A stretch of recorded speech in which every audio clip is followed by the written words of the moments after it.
My life before I got involved and spoke out for good government stands in stark contrast to the life I now lead. As a wife, a mother, a small businesswoman working with my husband, raising our children and participating in my church and PTA, the government collected my taxes and left me and my family in peace. But once I helped found True the Vote and King Street Patriots, I found myself a target of this federal government.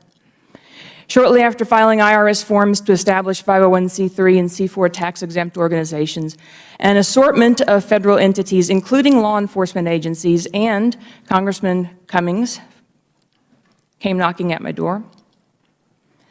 In nearly 2 decades of running our small business, my husband and I never dealt with any government agency outside of filing our annual tax returns. We'd never been audited, we'd never been investigated, but all that changed upon submitting applications for the nonprofit statuses of True the Vote and King Street.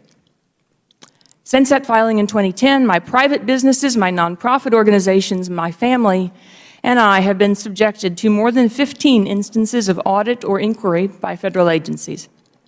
In 2011, my personal and business tax returns were audited by the Internal Revenue Service, each audit going back for a number of years.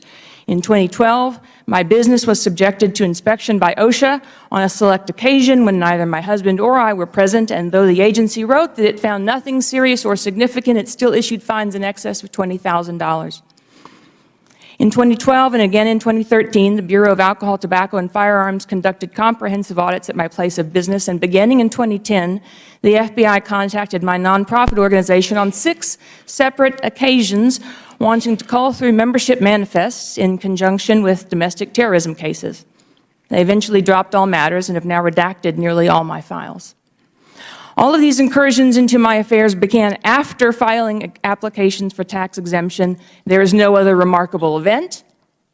There's no other reason to explain how, for decades, I went unnoticed, but now find myself on the receiving end of interagency coordination into and against all facets of my life, both personal and private.